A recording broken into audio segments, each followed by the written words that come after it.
Hi, welcome to October. It's October now, so let's talk through some of the books that are coming out this month. It's typically a little less frantic of a pub push in October than September. There is still a lot of good stuff coming out, but it feels a little less overwhelming than like the August, September time. So let's just go through some of the things that we should probably have our eye on, or at least that I have my eye on. So the first book I have my eye on for October 5th is The Death of Jane Lawrence by Caitlin Starling. The cover is creepy. It is creepy, but this is a gothic, or at least it's pitched as a gothic, and I love a gothic. So it follows a woman, Jane, I assume, into a new marriage with a surgeon, and she is a more practical type woman. And so this, I think, is more of like a marriage of convenience for her that she has arranged herself. And then she gets in the marriage and things are weird. So I think there might be like a house involved where things get weird. I'm not 100% sure of everything, but I know that I read the blurb, I looked at the cover. The cover immediately pulled me in. Like, I saw this on Twitter months and months ago, and I was like, oh. And at first it was a little, because I'm not full horror, and there is something really disconcerting about this cover, but the blurb is very gothic, and I love a gothic. So we will see what this is. I think that October is exactly the right month to publish this book. It seems like it's a spooky book, so I'm excited. It definitely fits the tone of the month and seems like it is going to be right up my alley. So I will report back on that, I am sure. And then also fitting the tone of the month, but following the trend of sequels that are coming out to series I've had my eye on but haven't started yet. Oops, is Kingdom of the Cursed by Carrie Maniscalco. This is the follow-up series from this author after Stalking Jack the Ripper, that series.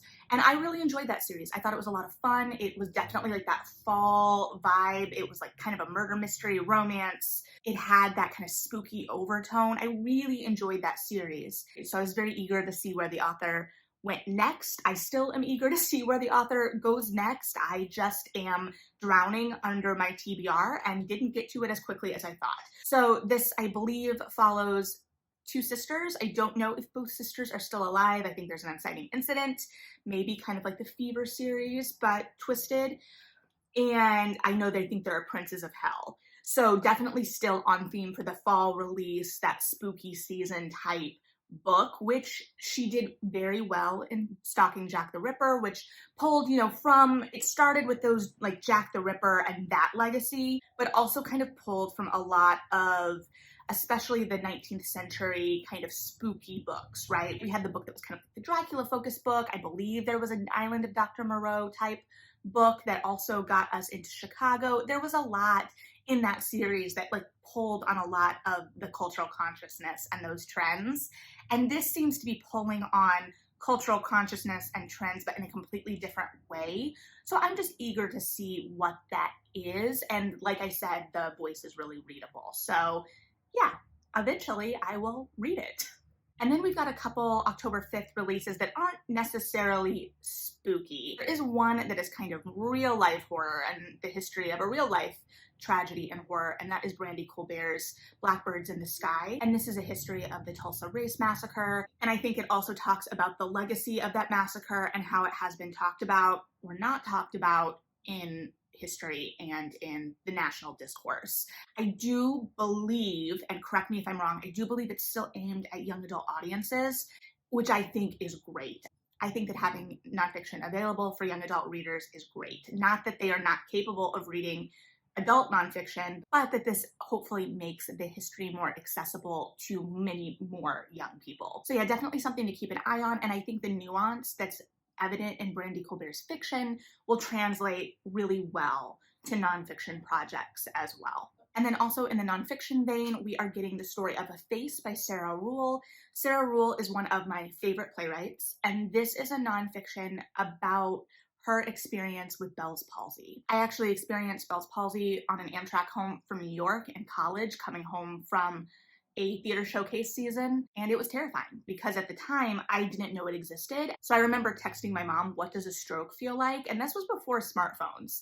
So, or at least before I had a smartphone. So that's not a text a parent really wants to receive. But then after I had been diagnosed, it seemed like everyone had had Bell's palsy at some point. I was very lucky in that my face returned to full mobility, but I think Sarah Rule is one of the few where she has experienced prolonged facial paralysis, and even gaining full mobility back, I had a lot of tenderness in that side of my face for a long time.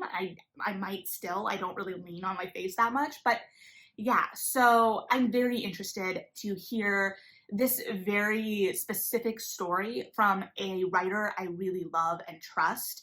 And then we are moving on to October 12th. I know, no segue there, but here we are now. On October 12th, the first book coming out that I'm excited about is Death at Greenway by Lori Rader Day. I talked about this briefly in my Printers Row video because I saw Lori Rader Day speak at the Printers Row Lit Fest. She has made a great name for herself writing thrillers, and I believe this is her first historical thriller. So it is set during the Blitz, and it follows a bunch of children who are relocated to Agatha Christie's summer home or holiday home. I don't believe that Agatha Christie is super present in the book, but it follows, I think, the nurse that relocates with these children, and then there is a death that is maybe not what it appears when they get to this home. So it is still that kind of thriller mystery, but a little bit more of a historical thriller mystery. I think the Agatha Christie connection will be super compelling to readers, regardless of how present she is in the narrative. And then we've got a multi-author short story collection called The Haunting Season, with notable contributions from me, including Bridget Collins and Jess Kidd. And they all seem to be kind of like haunted short stories, ghost stories, you know, the perfect kind of spooky season book. So I'm really intrigued by that because all of the authors on the list kind of seem to live in that realm anyway. And so I'm really interested to see what they do with a short story, because oftentimes I think short stories can be spookier, right? Because you don't have to sustain things quite as long. So I'm excited to see what that is. I think that that will be kind of like the perfect fall atmospheric read for sure. And then doing a complete 180, I've got a nonfiction called When Women Ruled the World by Maureen Quilligan that I will probably do on audio. And based on the blurb, it seems to look at the leadership and reigns of Catherine de' Medici, Mary Tudor, Elizabeth I, Mary Stuart, Mary Queen of Scots. And I am interested to see these women and their leadership kind of compared and contrasted, or just the fact that they're being talked about in conversation with one another, I find interesting. I don't know, we'll see what points it's making, what conclusions, if any, it's drawing, but I'm intrigued because I like that era of history, so we'll see. And then moving on to October 19th, the first book I've got my eye on is Well Matched by Jen DeLuca. This is the third in her Ren Fair romance series, and I've been anticipating this one since I saw the romance being set up in the last book. So the hero of this book is Mitch, who is our kilt-wearing PE teacher, and we obviously met him in the first book, saw him in the second, but I was very intrigued when I saw that this was the romance that was being set up for book 3, because I really respond to the way Jen DeLuca writes the town and the community of this series. And in the first book, we saw a hero who kind of got stuck in his small town, or at least felt like he was stuck in some ways at points. In the second book, we had a young woman who had gotten out and was forced back because of circumstances. Here we have a hero who in many narratives could be set up as the guy who peaked in high school and is constantly trying to relive the glory days. But instead, we have a man who has been presented as loving his community and really reinvesting in the next generation and just unapologetically loving where he's from and loving his life in this small town. And I think that that is really compelling. So I don't know, I think that Jen DeLuca writes small towns the best that I've read. Granted, I don't read a whole lot of small town romances or small town fiction. If you have recommendations for other authors that feel similar, I would take them. But I really respond to the community that she's created in these books, and I'm really intrigued to see Mitch's story, because I think that we're going to get into a little bit more depth for him than we've seen, because we've kind of just seen him as the happy-go-lucky guy, right? He's down to go to the bar by the highway and have a good night, joke around with his friends. It feels familiar, and I'm excited to see a little bit more depth there as well. So yeah, excited about that one. And obviously the Ren Fair is a part, I'm sure. And I love the Ren Fair settings of these books too. That's what drew me in. But I remember in both books being like, oh, I'm really responding to the community aspect of this in a way that I wasn't anticipating because I went in for the Ren Fair and the romance. So yeah, we'll see what that ends up being. And then another October 19th release that I've at least got my eye on is Little Thieves by Margaret Owen. I admittedly haven't read any of Owen's other work, but I saw this pitched as like a Goose Girl retelling, and it also follows a protagonist that is a thief running a con, so it made me think a little bit of Mask of Mirrors, and it seems like in this narrative the cons are catching up with her, and so I am intrigued. It seems to have a little bit of darkness. If I remember Margaret Owen's presence on Twitter correctly, there is some humor there. I don't know if that's present in their fiction as well, but I'm intrigued. So yeah. And then October 26th, we have 2 romance releases I've been really excited about. The first is All the Feels by Olivia Dade, which is the follow-up to Spoiler Alert.